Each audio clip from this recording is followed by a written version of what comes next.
Ma Mission TV, le miroir du monde. Parce que son mari a signé des notes de décaissement, des millions de dollars qui nous appartiennent. On veut comprendre. Mariage, papa. C'est le mariage préfabriqué. Tout ce que nous avons rewing ya mariage, c'est le mariage avant l'élection. Nous supposons que le mariage na batu bayaki. Batu bapesa ba cadeau wana, ba nego pesa pomutu wana zalaki na fonction wana. La corruption. Et puis nous voyons des jeunes garçons qui sortent. À mon juge, on dirait concert à Wenge. Non, mais c'est les juges. Moi, chapelet, moi, on expliquer. Puis, il y a Sonas. Maintenant, il y a salaire, il y a Sonas. Il y a possibilité de somba immeuble. Jamal a kabelé lupango. Na cop nini oya memelaki Jamal, o Jamal o kabelé lupango 1 hectare. On lui pose la question, est-ce que vous avez d'autres parcelles là? Oui. Moi, j'ai travaillé comme conseiller juridique dans un ministère, j'ai la possibilité. Ah, et ça pendant kaka période où Jamal a eu bon, ndemo lima prospérité et continue la famille na bango. Bango nyonso, bango bata ba millions. Aza commerçante à lobby depuis 20 ans. N'est-ce pas? Mais ayeko expliquer biso que yé banda 20 ans banda au commerce. A eu idée au sein numéro de registre de commerce que kaka tangu Jamal a eu marché.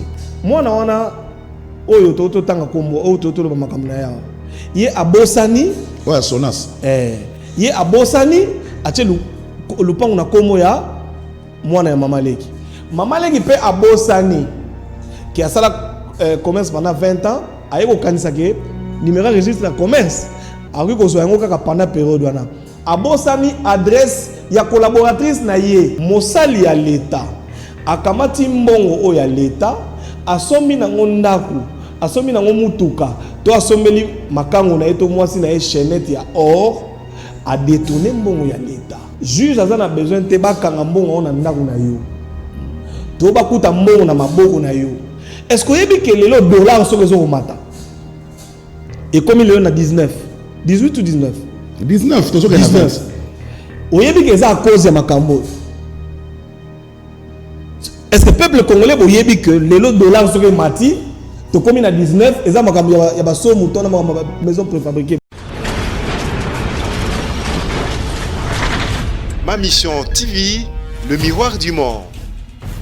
Nazana sangwa koyeba que boza ebele liboso ba etano na bino ike pona kolanda biso batata ba mama bandeko mbote pe boye malamu na émission ya lelo ndeto bakayoko ko semo émission ali solo semo émission makanisi semo émission bitokuta na kapona kobeta politique pe masolo masusu matali kita ekolo. Merci na bino pona fidélité pe confiance Kupar Bola Maika Mwaka Joël Pembele Gimputu le grand maestro Msimbi Amavinga Samso Ilunga tala équipe technique oeko aider biso pour bona na biso la banda kuda de très bonnes conditions na ebi ke bozona na biso partout à travers le monde. L'actualité politique reste dominée par quatrième audience, il y a procès Vital Kamerhe biso ban sont le 4 juin, mercredi je crois. Mercredi total qui procès en direct sur la télévision nationale lokola match ya Léopard pour to comment ko ganga ganga sungu baso ko benga ba témoin en tout cas procès wana oyo eza vraiment médiatisé maleme to ko kende to ko yeba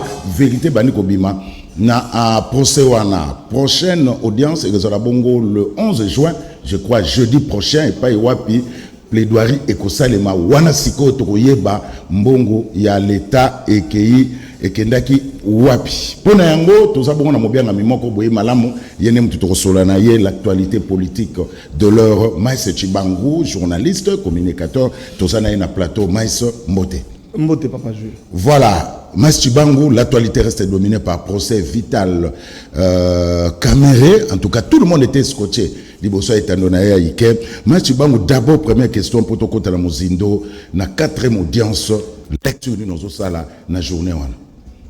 Ok. Lecture dans ça, j'aimerais ici préciser qu'on a fait ça à vie personnel. Parce que je crois que nous surtout toujours dans la procès avec beaucoup d'intérêt. Il s'agit même de l'État. Moni na bakati ya ba Congolais to na deux notions ya mbongo ya l'État.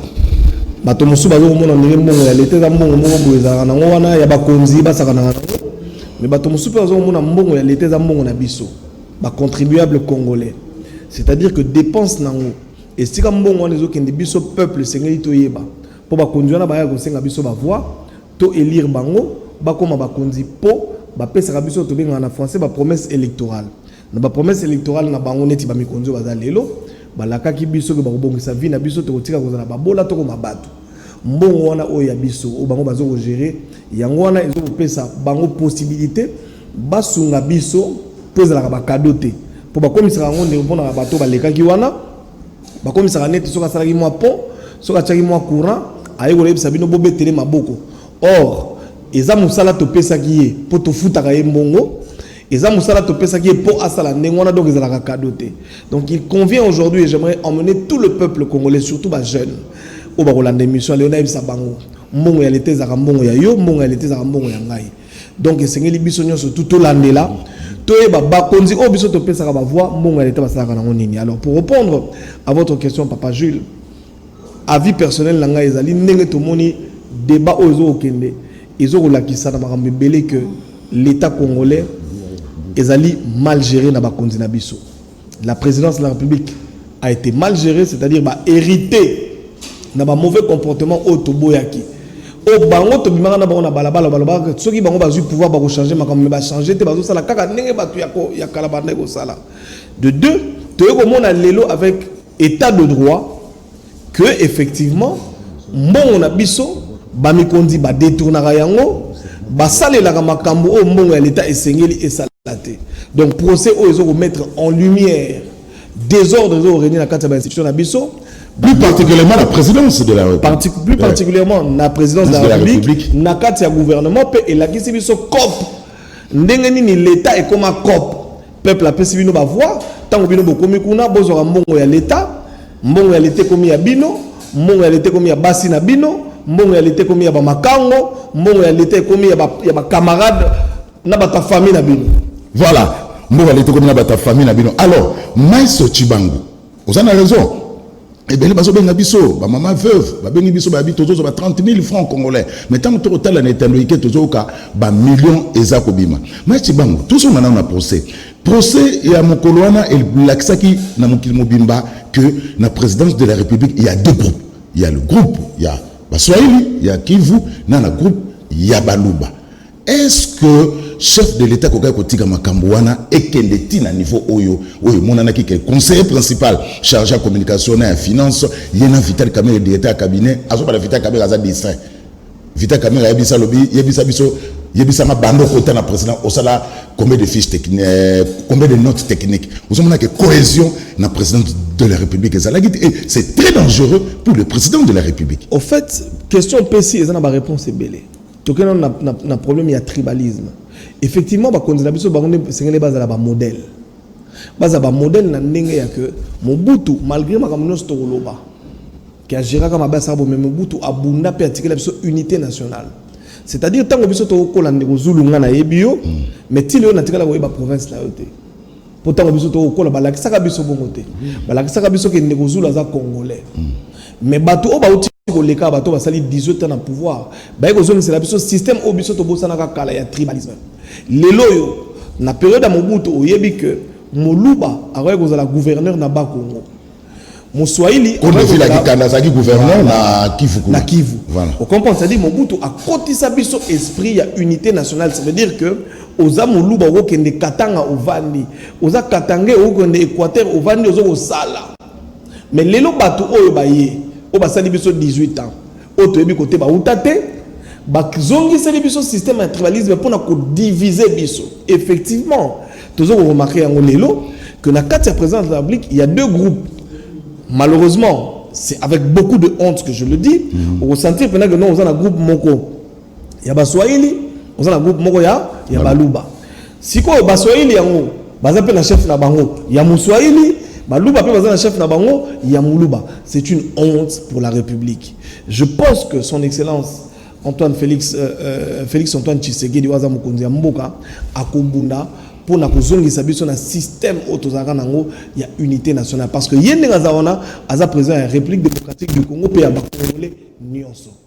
malheureusement ndeko Zulu soki na lobby yango boye bakoloba que naza contre ngana contre mutute ngana kaka contre bato bazo bundisa biso bato bazo bundisa mama bi pepula bato baboyi kongo kenda liboso moto o azali directeur de cabinet o azali chargé à gérer administration à président de la République yi wana nde otozo loba lelo donc moto oyo en tout cas na éviter otoko benga na français auteur intellectuel c'est-à-dire o asali que selon ngai makambo ne kota na makambo ya mobulu ya ba tribalisme bo ezaye parce que yende moto na charge ya ko gérer cabinet ya chef de l'état pe ya koyeba nani ya sika nini nani ya kosala nini donc na niveau na bango lokola bazaki na coalition ya cash o bagena ko signer biso to yebite et sengela ki bayoka na ndenge nini bakoye ko kumba mboka na unité nationale au lieu ko memela biso ba groupe d'individus o bakomi ko retiré bango na bango. Alors, Maïs Chibangu, toujours dans le procès, était-il nécessaire il y a un procès en direct sur la télévision nationale? Oui. Au fait, Ndeko Zulu na outi ko interpeller ba téléspectateurs, surtout ba jeunes congolais. Ce qui ba tchaka procès na TVT les infractions peut-être nga to landela bango. Au moni bato bazo ko benga ba avocat de la République. Ndeko Zulu na ko pesa exemple moko simple pour na lingi ba jeune o bazo pour moni procès zo de mingi na français. Ba te belé toujours limolé ba on a lingala pour pas comprendre. Avocat de la République et là neti boye Ndeko Zulu so ba kangio na boloko oza na moto oyo azo ke nego samba oyo bimi beko samba pona yo ba obenga ye avocat ya monsieur Zulu. Eza ndenge moko ba avocat wana benga ba avocat ya République po baza ba avocat na biso. Bazo ko défendre ba intérêt ya l'état congolais oyo ezali biso peuple po mbongo oyo bunge za mbongo na biso. Alors ndenge nini Ndeko Zulu ba ko ko défendre yo sange yo moko kolo likambu oyeba. Lokola biso nyonso peuple congolais oyo ba avocat bazo ko défendre. Tokoki ko kenda na makala te. Yango batiango na TV poto landa ndeni bazo ko sambela mbongo na biso kuna na makala. Donc c'est tout à fait logique et c'est indispensable, c'est même de droit que ça la procès moko public, ba benga d'ailleurs procès public, ba sala ka yango pe omoni ba sala ngo libanda. Pona nini? Pour normalement surtout on a confinement té. Ba ko ça on a place moko oyo ke peuple motonyo so ana azana ta akende kolanda mbongo na ye eke wapi. Mais na kolanda procès. Pièce contre pièce. Oui. Masibango, rien ne prouve que caméra détournée. Signature n'est pas. Parce que tu as mis déjà 4 audiences, hein, Koparbo. 4 audiences.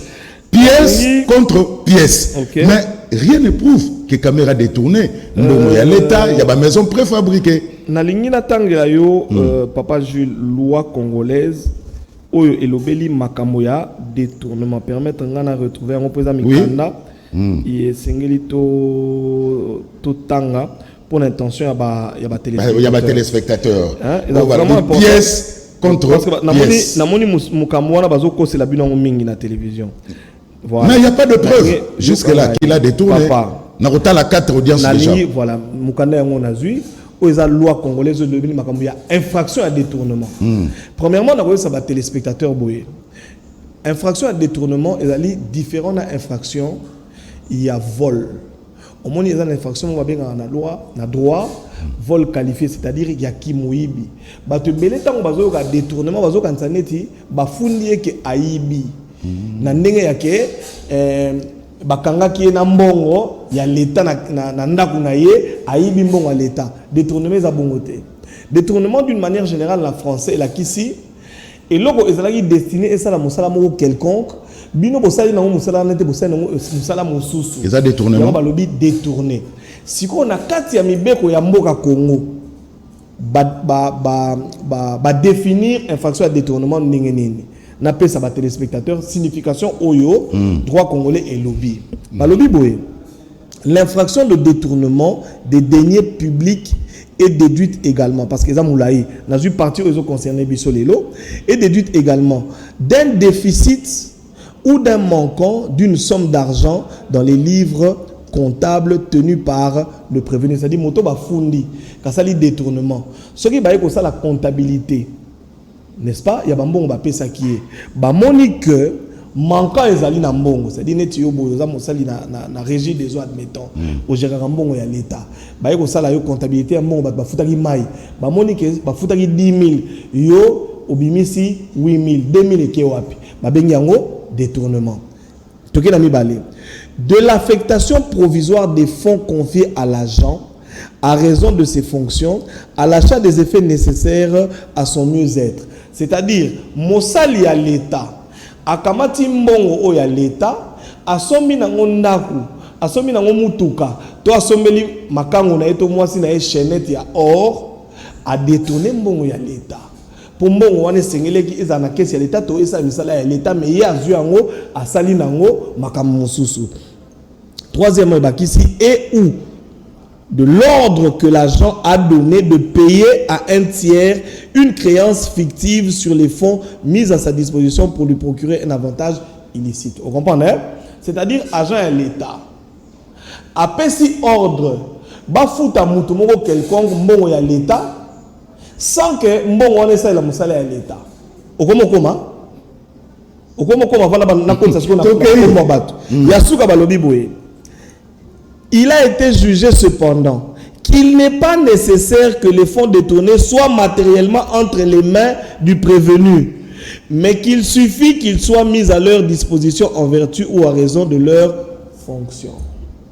Na partie à sukapo yangwana keso tuningaye. Balobi na infraction à détournement. Juge a besoin de ba kangambongo na ndaku na yo. To ba kuta mbongo na maboko na yo. Mais c'est-à-dire, je relis, il n'est pas nécessaire que les fonds détournés soient matériellement entre les mains du prévenu, mais qu'il suffit qu'ils soient mis à leur disposition en vertu ou à raison de leur fonction. C'est-à-dire, aux gens la fonction quelconque. On a besoin de faire un bureau, mais que ce qui va déterminer que mbongo wana yo soit d'une manière ou d'une autre par rapport à la fonction aux anango. Yango moni ba juge, bazo bengi la biso ba témoin, batuni, Jamal.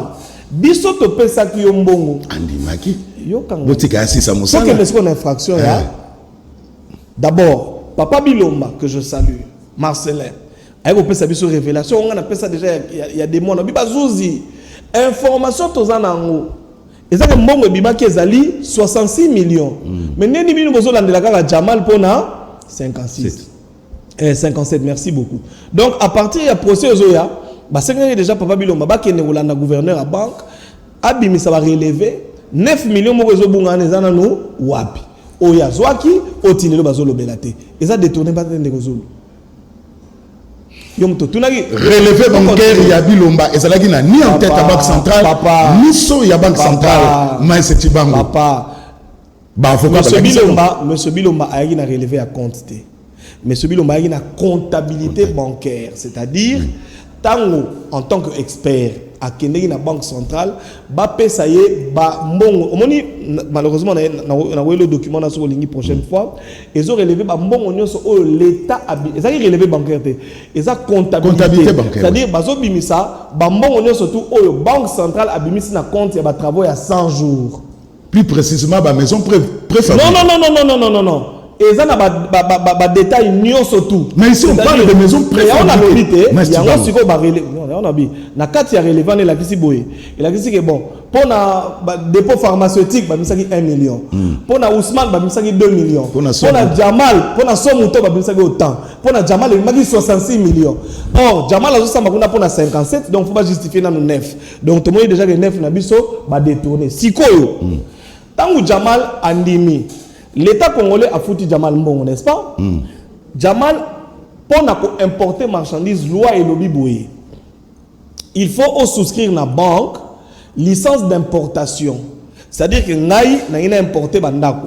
Na Mbongo Oyo, Jamal Azouaki, entre parenthèses 57 millions pour les 66, celui que tu l'as dit, papa Marcelin, relevé au bisoto moni, na banque naïe, na banque, il y a licence d'exploitation, ils allaient à peu près. Il y a 10 millions ou 12 millions. C'est-à-dire, Mbongo Oye a foutu la société où il fabrique à Bandako. Ils ont à peu près 10 millions. Ce qu'on se 57, moins 12, 45 et qui wapi. Dès ce qu'on fait, tout à justifier. Pour Mbongo, on peut se Somba Bandako. Mais société où était que la go bandako, ba pesi biso mbongo yo pesa bango zali 12, 45 et wapi. Donc sur le 1500 maisons, na Kantiachi il y a que 200 ou 300 211. Ça veut dire sur biso l'État congolais, le peuple congolais sur les 1500 maisons auto salagi commande. Jusque là, 211 y a aussi la pété. Or, tokenda siko pose tout na infraction à détournement. Or, na loi ya ba marché public ba lobi boy. L'État a koyi ko futa mbongo te na mutu oyo asaleli na l'État musala te. C'est-à-dire tant on signé contrat na l'État. Au lobby bon, nga na kotekela l'État ba caméra. Bo signé contrat. Avant l'État futa yo. Yo il faut y avoir caméra ou le l'État au PC l'État. L'État a accusé réception, mais l'État a ordonné ba futa yo. Mais awa ba futa Jamal mongo nyo surtout sans que Jamal a bandata ko beta ba brique. Le projet banda ko trouver ma brique te ba préfabriquer, c'est-à-dire l'État a monana le logo moko te. Mais ba futi déjà mongo nyo so.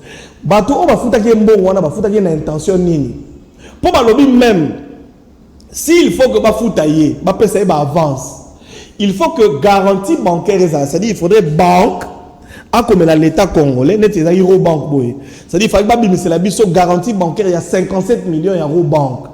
Eurobank a le bangai, Nazali banque il y a monsieur Jamal, nazo rassurer l'État congolais que monsieur Jamal a mutumoko sérieux. Na n'est pas foutu 57 millions sans qui monsieur Jamal a tenu l'État congolais banda coûté. Ngai banque Robank na konima kofuzo misela bino neti boye soki basala ka mukanda wana soki ba respecter ka mibeko ya l'état ndele loto wana ba problème te Robank a ngazo misela 57 millions mais si l'état congolais to se retrouver na temps to zwinda coûté est-ce qu'il y avait une durée ba pesa ki Jamal olobi ba pesa ki durée mo passer sa banda parce que le contrat est encore en wana yokanga j'ai lu le contrat je n'ai pas vu une durée mais maintenant nous parlons de quel contrat deux choses. Monsieur Bitakouya va bénéficier. Contrat Oyo, monsieur Jamal a signé à l'État congolais. Et ça contrat à 900 maisons. Et ça contrat à 26 millions. Contrat Oyo, il y a 57 millions. Soi-disant, contrat on est athée. Si quoi on a biso 57 millions et que wapi et bimi pe na contrat nini pour directeur de cabinet effectivement tu reconnaître kazamuta mayele azola kisabiso pe à travers ndenga zo samba kazali mutu ya mayele ndenge nini ya ko bimisa 57 millions en procédure d'urgence s'il vous plaît sur instruction du chef de l'État. Ndeko Zulu oyo kakamo ye mo azolo bango nous sotazo sala c'était sur instruction du chef de l'État na lobi bo Ndeko Zulu soki otindi mwana na yo Zwa Claire Mutuka kende na gambela somelanga malala mwana nao akei na nzela ake sur instruction ya nani sur instruction ya papa na siko mwana nao ole respecter ba roulage a touti mutu na balabala bakokanga yo tata na ye po yo mutu tina ko soma malala tolanda logique na eza bongo. Le chef de l'État a effectivement donné instruction que les travaux de 100 jours soient effectués tango ba komi na nzela directeur de cabinet à la Kisibino que a signé ba bon de décaissement pour na ba futa Jamal en urgence. Ce qu'on a eu tout là urgence c'est là qui ko futa Jamal to ko tonga bandako to comprendre bien ba lettre nyos oya commis ba bimisa mbongo en procédure d'urgence pire encore Ndeko Zulu. Est-ce que yebi que le dollar sur les au mata et comme il est à 19 18 ou 19 19 to 19 oyebi que ça à cause de makambo. Est-ce que le peuple congolais a que les dollars sont mati, tu commis à 19, et ça, il y a des maison préfabriquée. Mais tu as eu une révélation tant que gouverneur et la banque a télé mis un micro. À lobby, il faut puiser dans la réserve d'échange. Même le ministre des Finances, il y a Kalayav, Moulan, il faut faire très attention pour risquer de puiser dans la réserve. Papa, si vous avez sangai, il faut puiser dans la réserve d'échange, il y a Mboka. Pour na ba maison préfabriquée au batongité. C'est-à-dire on dit processus to lobby pendant que no ba juge ba sala bientôt au kata to bimisi 208 infractions. Parce que c'est un crime économique c'est-à-dire to biso ba congolais to zo kufa na Covid, biso ba congolais to zo nyoko ma biso ba fonctionnaire to zo salaire te to kende ko funda bango pour ba puiser na réserve d'échange ya mboka lelo à cause na bango to ya dollar et mati biso to zo kufa pendant période. Et l'on nini, dans le biboye, oyebi na ba type ba contrat o ba signé oyo et ça ba contrat ya préfinancement ndenge l'état sengi na ba marché public, c'est-à-dire que moto azana mbongo ndenge to ko za marché aya tongi. Pourquoi est-ce que ba pesa ki yango société moroté oyo ko tonga et puis bazela l'état futa bango malembe. Mais monsieur Marcelin Bilomba lobaki yango abi j'avais même proposé que na processus ya pouvoir ndenge tozo kende toye ko banda ko économiser ba francs congolais to futa Jamal malembe.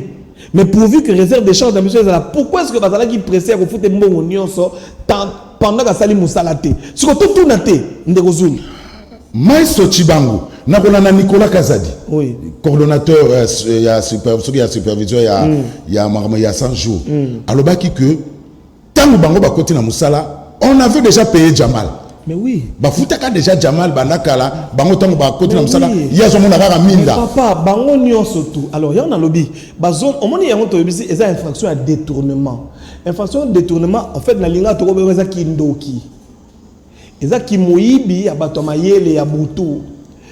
Po ba memi mécanisme na ndenge ya ke jour bo luka bo bana ko landa mbongo bimaki wapi na nzwa ki bobunga. Yango ba bengi détournement. Imaginez que ministre Thomas Louaka, ministre Pierre Kangoudia, Batunyo so baleki o bazali ba membre ya comité ya coordination. Bazo sabino ke biso to ba membre effectivement. O alobinga na na 2 réunions, o binga na 3 réunions, o binga na 0,2 réunions. Ba ebisi biso même que directeur de cabinet na petit frère na emo kuna o ya bande ko tela bango ba société d'internet. Dans le monde, papa Zulu, vous avez 57 millions. Vous avez une société d'internet. Vous avez une société d'internet. Vous avez une information de côté de l'internet. Et puis, vous avez combien pour la société d'internet. Oh, on a un marché public et Zaraboué. Tant que vous avez contact dans la société, il faut que vous visiter. Mais vous avez excusez-moi, Tilelo, vous avez en Turquie, vous visiter la société d'internet. Pierre Kangoudia a dit que ngai tango dossier on yaki pananga na boyaki ko signer pona nini. Société ngo za na Turquie. Soki batoli ya ndako epumbwe. Tomir ekwei. Pona ndako na tongo sa photo zonga na Turquie to que nos matériel de rechange pesa ba maison préfabriquée. To sala ngoneni ndako botongi na kabe ya kamwanga. To le pumbwe neti boy na webisa yo. Société o bazo kolobao o dossier na ngwe ya sima. O batonga hôpital na ba école na Kanchachi. Batol na minute tozo ba batol c'est pour moi na mbula. Oh 211 maisons. Non, 211 maisons ali mais na quand tu na peka batonga hôpital moya sika na école. Et pas la société oh banda ko landa je crois la société Sosimex. Batuna la ki on peka na nini tanga lobi ono asinyaka contrat moko verbal. Ayo saka Sosimex baya na maloba di boya bo banda ko tonga to ko régulariser après. Mais batona bazo ba régulariser. École batonga na hôpital batole c'est ekenda bana batanga sukuna te. Si vous avez un peu de Turquie, pourquoi ne pas donner les marchés aux Congolais ou aux entreprises qui peuvent installer ici des usines de manière à ce que ça la échange d'expérience dans la société congolaise. Pour mon colo, marché. Je veux dire, vous préfabriquer dans le Congo, tous les Congolais, d'ailleurs, la loi sur la sous-traitance, c'est ce qu'elle prévoit. Mastibango. Un transfert de technologie. Procès Oyo révélé biso makamebele. Comment expliquer mbongo ya l'État et que Kabouama na GB? Un comptable, ministre John Tumba, parce que tout le temps, en direct sur la télévision. Même comptable le dit mbongo belé bon autant on a ta voiture tantôt pour na dédouaner ba véhicule ya présidence de la République tantôt pour na dédouaner ba marchandise mbongo ya l'état ezo kabwama na villa na GB. Entre-temps tous na problème à Covid-19, entre-temps tous na maïté tous na couranté chômage dollar ezo mata mais mbongo ya l'état ezo kabwama na GB. Comment il dit comment il peut s'en kanda? C'est-à-dire que dans ce pays les autorités ne nous respectent pas. Et peuple congolais, surtout les jeunes, pour ceux qui sont à la TV, pour comprendre que bateau tient à pouvoir respecter, ils n'ont ni de respect ni de la considération pour la population. Nous souffrons, nous avons des problèmes. Nous ne savons même pas payer nos travailleurs. Papa va souffrir, maman va souffrir dans des conditions biso encore tout dans la Kinshasa bon bateau bazana arrière pays. Mais comment vous pouvez dire que l'État peut payer un moto, on a mutuka, bakena on a GB, soit disant mutuana, avec au payer un ministre, nanda kunaye.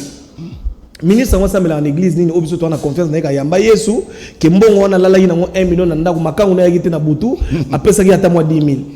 Nous on arrêtons de rigoler. Ndio on ngai.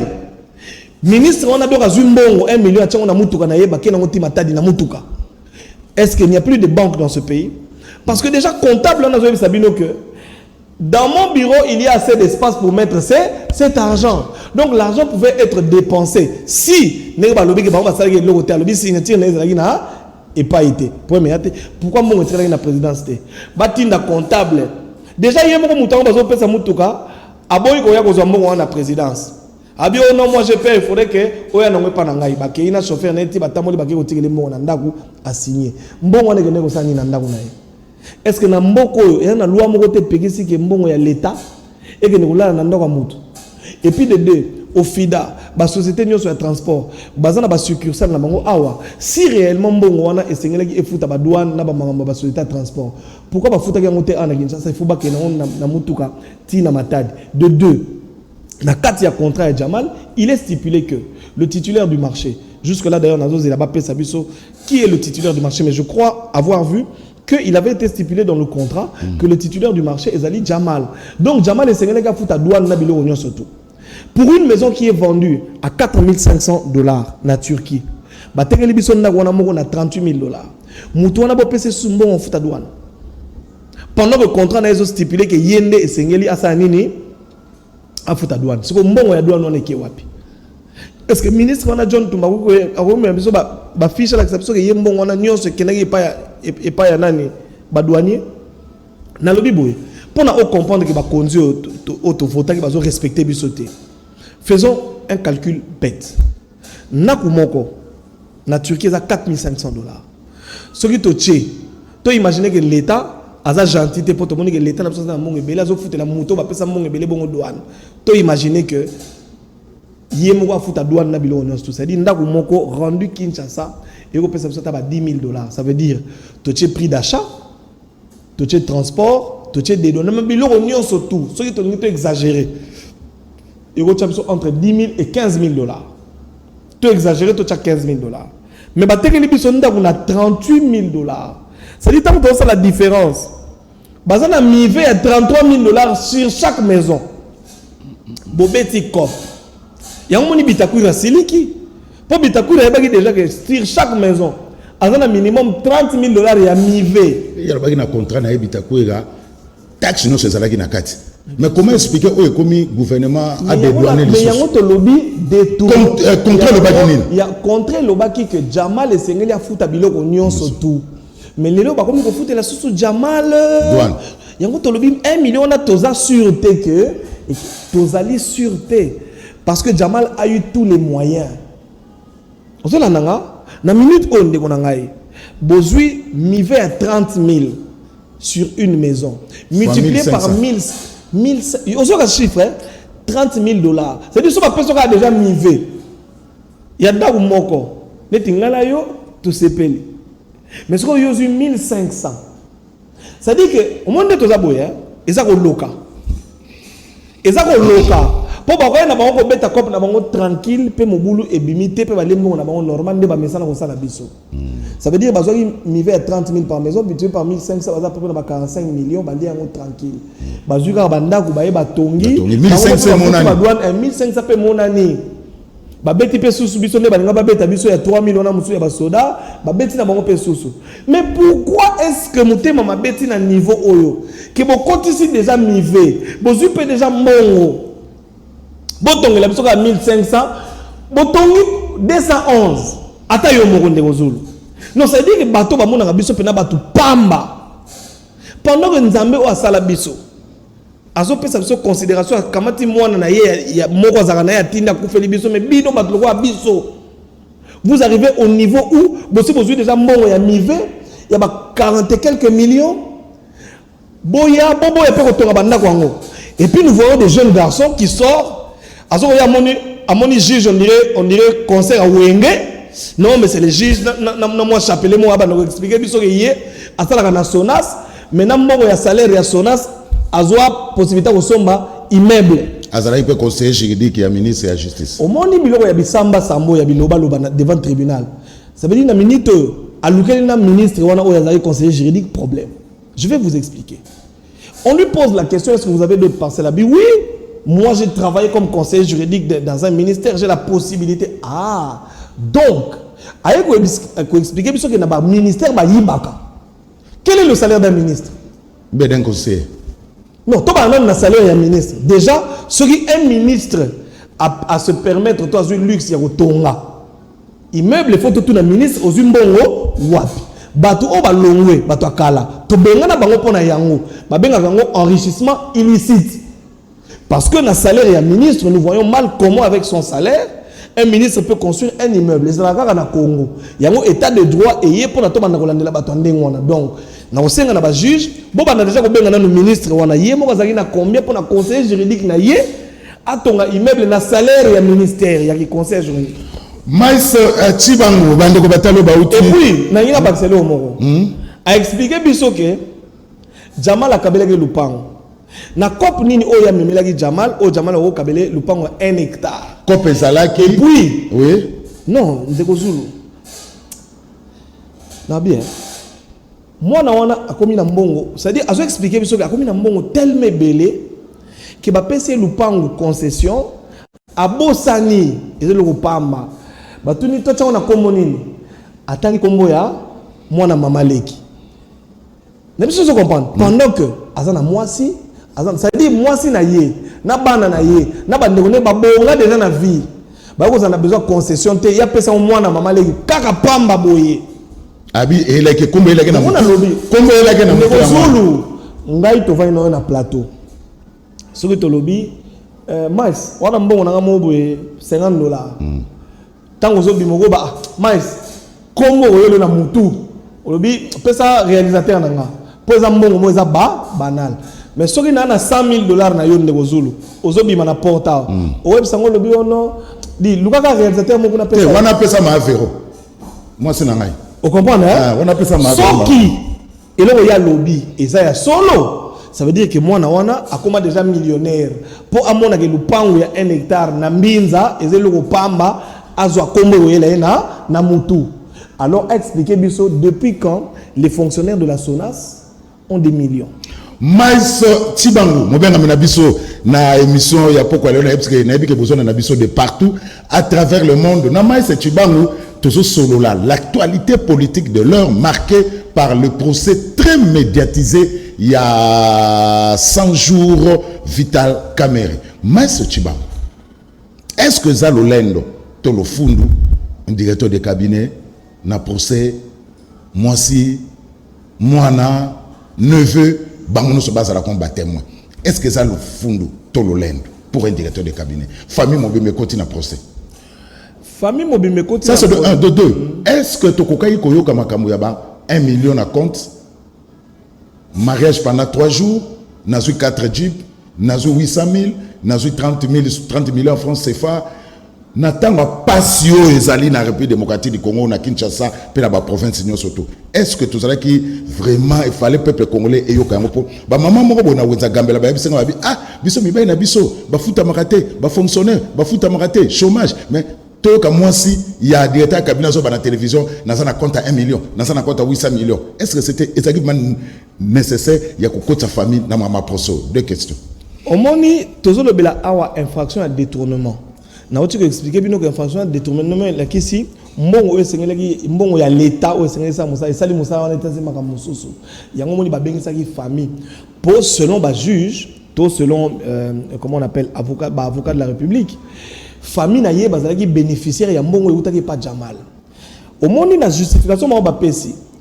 Au fait ya on a bi bazo respecter biso te ba mona biso ndé ba bololé. Pour na nini?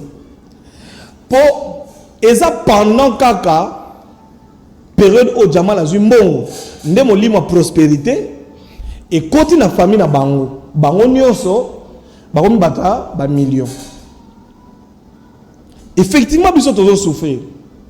Effectivement toi na passé Mais comment beaucoup expliquer biso le lobo justifier que Maman Leki par exemple, Aza commerçante à lobby depuis 20 ans, n'est-ce pas? Mais ayeko expliquer biso que y banda 20 ans banda au commerce, a eu idée au la numéro de registre de commerce que kaka tangu Jamal a eu marché. Abi abosana gao. Abosana na mutu ezala na banaka. Abosana na mutu. Mais ba avocat ba na ngo. Au moment tango que na au numéro ba komaka date oyo eko souscrire. C'est-à-dire pendant yemo ko lobaki yango nazara na ngote je l'ai fait récemment. Récemment, tant que tu as récemment, on est là, 2019, tant que Jamal a eu marché. Ce qu'on peut expliquer, c'est que banda 20 ans au bandi commerce, quand Mukolo Jamal a eu marché, et puis kaka, na période où Jamal a eu marché, n'embongo comme il côté na compte naïe. Asala kabashana mbongo pe ko kota na compte na ye si on dit ba montant wana on est d'accord espace ngindu eza collaboratrice na ye yoka papa on a pourquoi pendant kaka période wana la question des juges est simple. Pourquoi est-ce que ba mouvement ba mbongo ya minene et oui ko salama na lobi boye est-ce que vous imaginez que moi na wana oyo toto tanga kombo oyo toto lo makamna ya ye abosani ouais sonas ye abosani atie lupango na komo ya mwana ya Maman Leki. Maman Leki pe abosani qui a sala commerce pendant 20 ans ayeko kanisa ke numéro registre de commerce aki ko soyango kaka pendant période wana abosani adresse ya collaboratrice na ye ayebi yango te akoma na 10e rue na limité na adresse nini ayebi te oki ko imaginer papa Zulu ndenge yo za mutu asalela yo commerce akendaka ko verser c'est-à-dire alala na ndako na yena ba mbongo ba 400 000 ba 500 000 ya yo oyebi place avant na te Maman Leki azana mbongo combien ala millionnaire ndeko Zulu mutu azana 400 000 na yo la ino na ndako no yebi adresse te akepe ko chapo tant batuni ono elle avait fait un versement de 400 000 abi ah bon c'était 400 000. Ah bon, peut-être que c'était. Donc, mbongo ya bikedi 400 000. Ce qu'on y est, commerce ni oya salaka, oya kote leke ba million, abos na 400 000. Expliquez-nous. Nous voulons comprendre. Parce que son mari a signé des notes de décaissement, des millions de dollars qui nous appartiennent. On veut comprendre. Mariage, papa. Basali mariage préfabriqué. Pesier na kati ba cadeau bilo onosto c'est-à-dire 800 000 dollars na à peu près 300 000 euros. Donc à peu près 1 million en cadeau. Na 4 jeeps. Nous voulons bien na ba immeuble. Nous voulons bien que mariage na bino batambongo ba yaki. Papa Zulu, to réfléchir le roi bateau. To zoaka que non to beta rewing ya mariage, ba ça la mariage avant l'élection. Ben nga ba zoa ba cadeau ne so ba zoa ki. Nous supposons ce qui mariage na bateau ba yaki. Bato ba pesa ba cadeau wana ba ne ko pesa po mutu wana zalaki na fonction wana ba benga peka corruption ba benga peka corruption et puis de deux ndeko Zulu ba yeba na banda kala.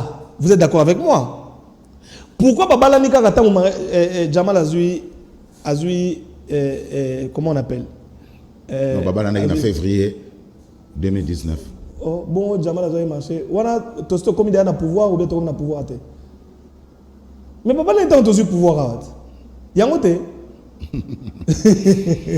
Maïs Bangu. Alors, il y a mon lobby au répondre. Est-ce que vous allez fierté, ils ont le coup, na procès, na Kinshasa, ils ont le coup. Ba l'acception n'est pas bonga biso ba bola. Il y a un photo conseiller les jeunes. 2023 tant élection, bota la mutuni bo voter. Pour botter la bateau autozo pesa ba voix na biso. Pour na minute bazo se préparer. Pour mi coller commander nini. Nga mobala na poste, nga mwasi na sali fondation, na kabola biloko pour que tangu to commande ba élection, ngai mobali na bana na biso to komi ba sénateur, to komi ba député. Nyonso faute na biso peuple pour tozo ba batni to voter te. Muto elio liputa, elio mpiodi, o commissaire mutu munene. Yangona ezaba résultat ya mabe obiso to sa na mboka na biso. Nous voulons élire n'importe qui et donner des postes tozo tige la batu.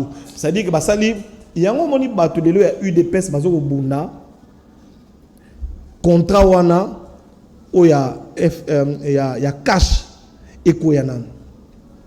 Parce que ça peut constitution te contrat wana. Et ça peut na carte constitution. C'est-à-dire que il faut vendre en total quel intérêt mboko na biso faut continuer vous la gérer na carte ya contrat aux deux groupes ba signa mais contrat les hommes la biso peuple le mokote. Merci beaucoup. Na Rolanda procès des okende tout na 5 minutes pour pas bola auto sinelenga. Na Rolanda procès des okende on a moi j'ai comme l'impression que le bâtonnier Koko Kayu Bazaka kana besoin clouer caméra. Besoin ya clouer caméra té. Ton ordinateur avec ces questions là. Non, donc boy. Ce qui te clouer to zwanini. Et vous même la mboka nini. Est-ce que ce qui te cloué ou est-ce que ba cloué na justice? Il y a un homme qui va que ba fonctionner ba futama. Non. Il y a un homme qui va que ba maman ya bi pour la maman gambela ba zo mwengi. Non. Toi on a besoin bon on a besoin zonga. Problème au biso to la. Mais avant mon raison vous devez prouver que il a détourné. Oh. Si ma bonne raison. Le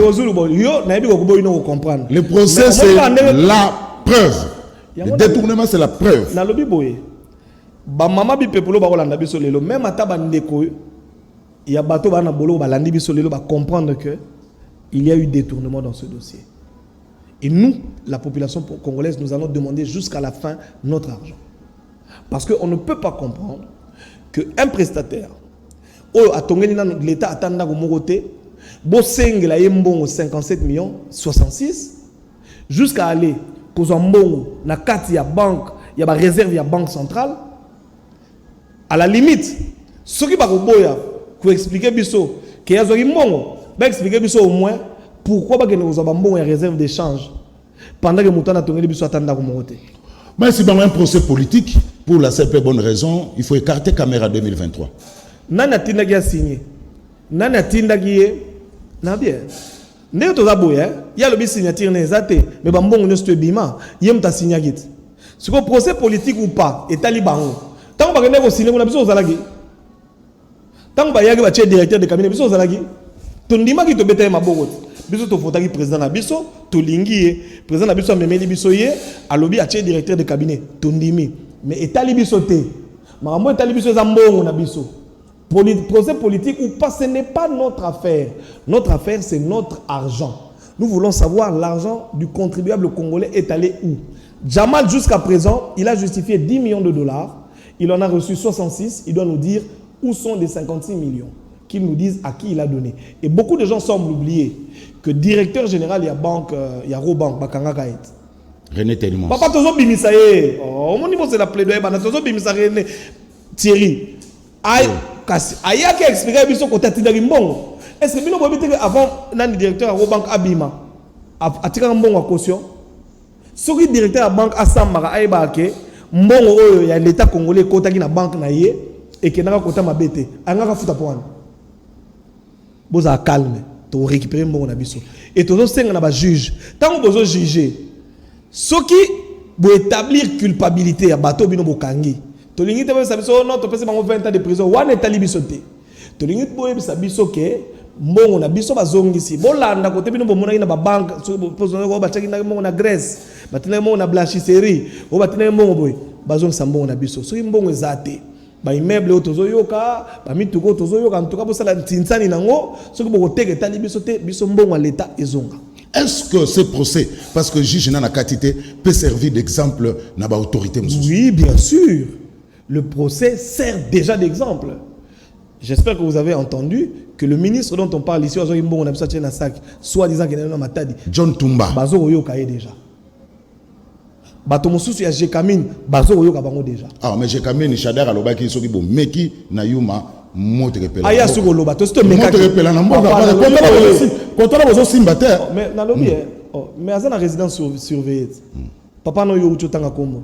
Ana résidence surveillée kasi mutabaga opel sa moto to zelat omoni aweza mutabang sa moninga te ninga dizabo déjà bazo nyoko la biso tozo souffrir sikoyo le chef de l'État Félix Antoine Tshisekedi et moi j'aime toujours dire et je le redis à la jeunesse congolaise au lamugi na tongo sambela pour na président pour na mokonzi mboka sambela pour na premier ministre sambela pour na gouvernement olingo la sambela pour na mokonzi mboka sambela pour na gouvernement parce que c'est grâce à l'établissement de l'état de droit qu'aujourd'hui makambo to ko lobela yango banda kongo banda na samona directeur de cabinet na osamba to ministre balé net ça bo ministre 1 million la kisa biso kono na 1 million OK ko kabula mbongo na ndaku na yo na GB biso to na caisse à l'état na GB azakuna mutage kamine azana résidence surveillée kalaming était par ozabata RV ba la sabiso mbongo na biso ya gani ya aéroport oyo bazoka biso ba go pass zo kene zo ngato futa ba go pass mbongo na biso kena wapi état de droit ya ngwana. Félicitations au président de la République pour un état de droit.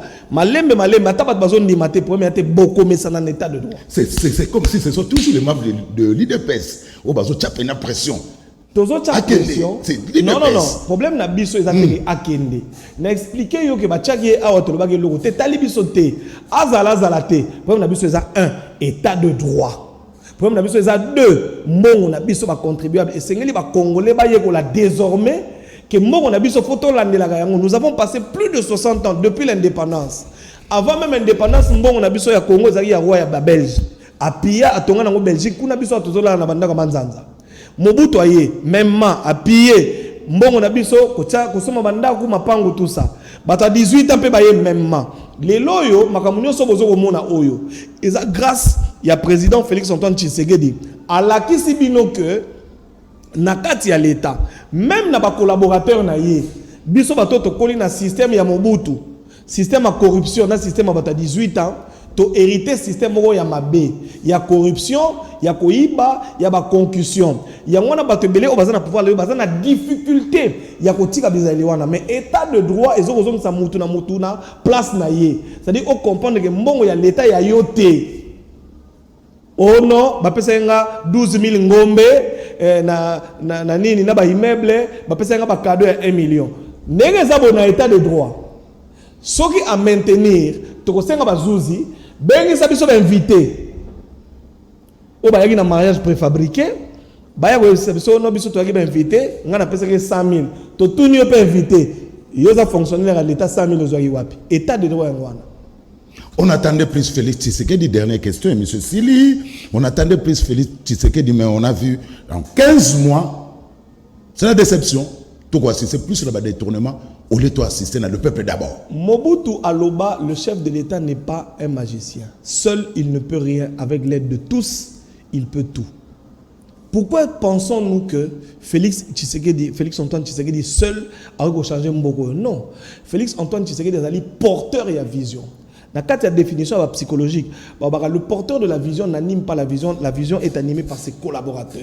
Yango Moni Azwaki, Bato, Nicolas Gazadi, Bato Bazana Boloko, Bato Belé ba accompagner la vision naïe. Ce qu'on a katikati yanzela, Bato wana oleba accompagner la vision naïe, bango ba komi ko détourner mbongo ya mboka yango moni belé ba ko kutana na makala. Yango wana siko to senga na chef de l'État, akota mabondeli, asala ba jeune prière. Nzambala kisaye.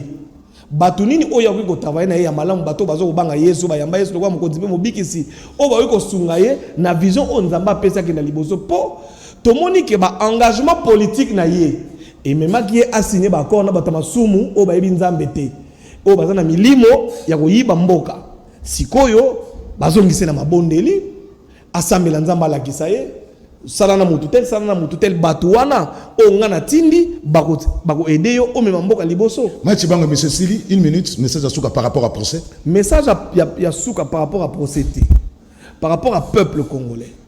Je voudrais parler ici aux jeunes congolais. Enfin, jeunes congolais, moi 30 secondes dans le procès, c'est mon lobby les jeunes congolais. Le procès na osenga na ba avocat de la République.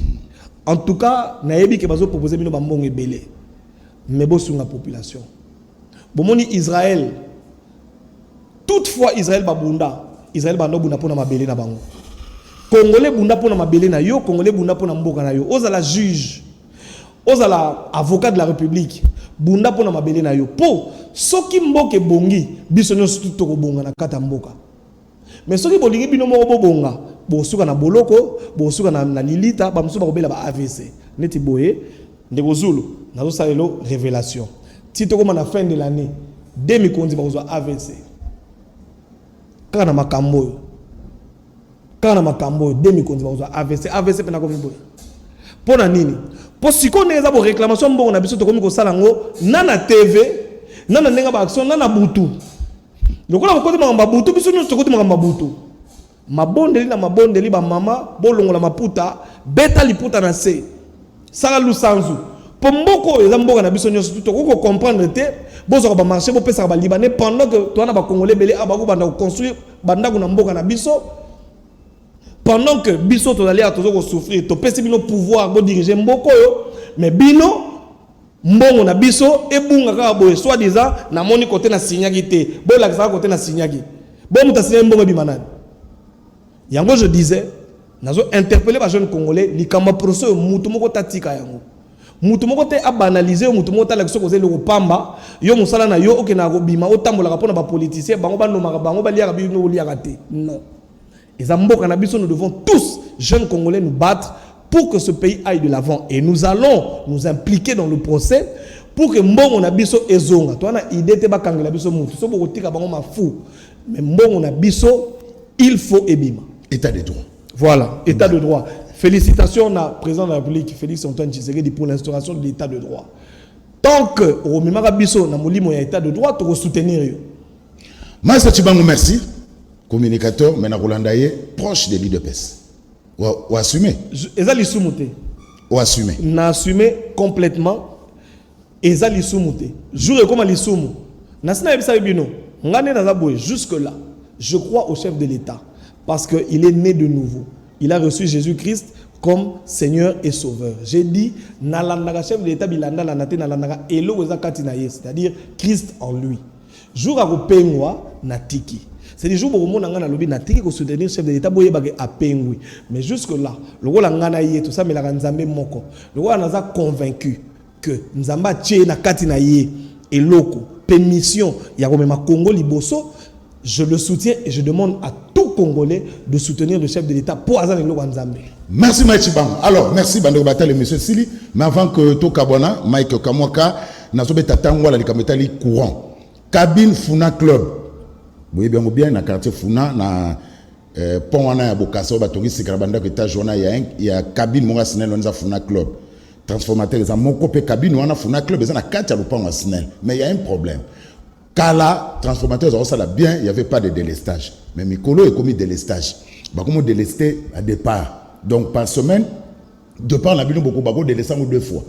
Donc, au Bakati, na 9h, 8h30, Boulali Moulili, lobby baye, na 8h30, Bazong Sebino, Bakati, départ Moussoussou, pour balobi surcharge, Banda quoi, étage comme ko tongama, na quartier wana en tout cas, ils ont tongama, surcharge à Makasi. Amo to sengi, charge, benadong surcharge à Makasi, to sengi, na DDK Snel, aya na transformateur Moussoussou, atia yango pembe ni wana, pour conséquence Mouyibi. Donc, bah, Miyibi, bah, comme côté la bateau, ce qui va que de par Nabino, bah, délesté en haut, jour on a boula la moulili, na quartier Funa, na cabine Funa Club, ce qui va que boula la moulili, bah, zoya ko semer des eaux de Nabutu, bah, Kuluna, bah, Miyibi, côté la bateau na lupang. To sengi na DDK Snel, yaka ko bakisa transformateur Moussoussou, pemeni a transforma, pour na transformateur Moussoussou na au caboli charge. Comme ça, il n'y aura pas de délestage, ndege zalaki yakala. Bah départ nous sur quartier nous surtout et vous allez na courant na yango en tout cas to beti tout temps to ko beta ka tangwa ti mu ko ba ko yako cha transformateur mususu na cabine ya Funa Club ndeti lelo ba na tongo ba délester départ mususu ba délester ngo ba tsheba mususu o balala mulili ti lobi na tongo ba délester départ mususu ba zongisi ba o balala mulili donc ba mi ba so profiter ba si ba yebi horaire ba miyibi ba zo ya ko sala ba buzoba na butu et pas ba to ba so sala délester pour na mulili DDK Snel sala effort ya ko ba sa transformateur mususu na cabine ya Funa. Merci tukute na bino balasima nde bolandi biso à travers le monde vous sera toujours fidèle na émission Sembo botika malam.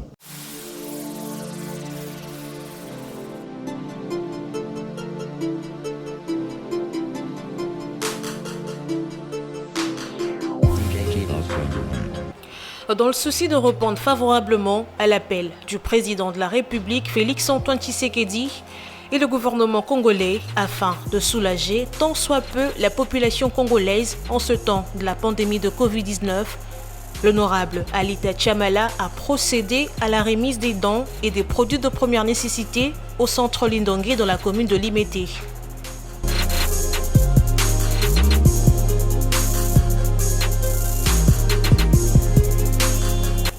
Toujours présent, mais représenté par Maître Frédéric Kwamba auprès du cardinal Fridolin Mbongo, l'honorable Alita Chamala a dans sa jupe vestiaire 3 conteneurs dont 50 cartons de mayonnaise, 100 cartons d'huile végétale, 200 cartons de tomates, 500 sacs de semoule, 500 sacs de sel de cuisine, 500 sacs de riz, 1000 cartons de savon Lecoq, 1000 paquets de jus, 1000 paquets d'eau de 75 centilitres et 1500 masques médicalisés, plus une enveloppe fermée.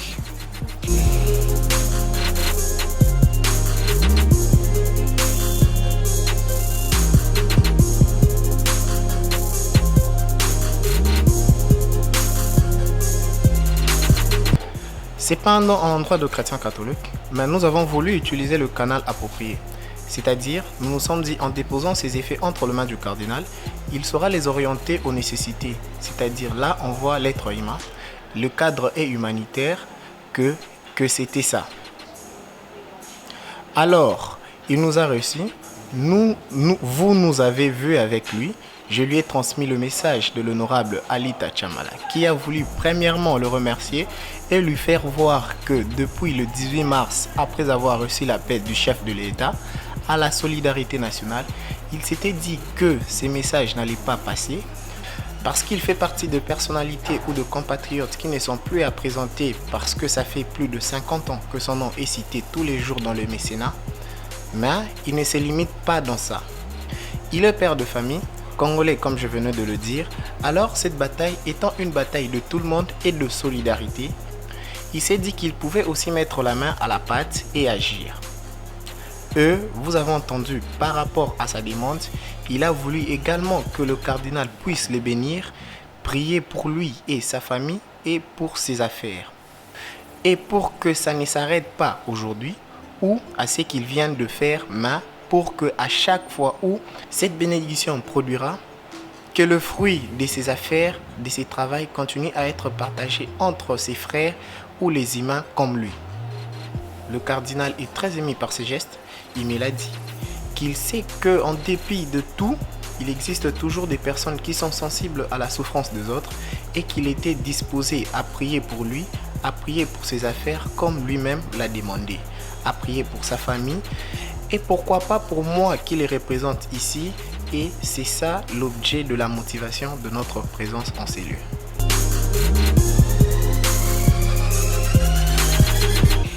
La déléguée du cardinal Fridon Léambongo, la révérende sœur Kaline Mampouya, a également donné ses impressions.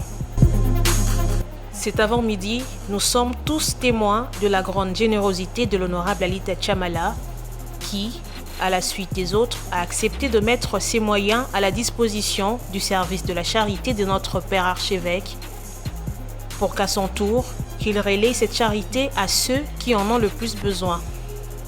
Notre mot, c'est un mot de gratitude et de remerciement et nous rappelons que son éminence a rassuré qu'il allait prier pour tous ses bienfaiteurs et particulièrement pour cet avant-midi, pour l'honorable Alita Chamala et tous ceux qui travaillent avec lui afin qu'il aille de l'avant.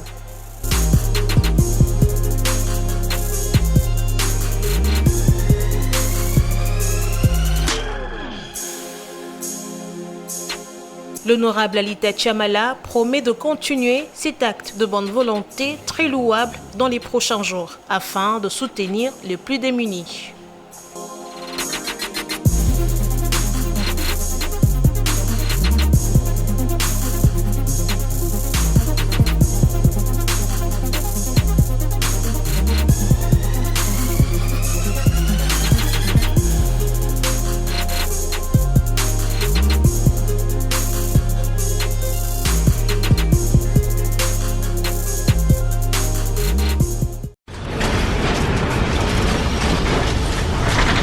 Ma Mission TV, le miroir du monde.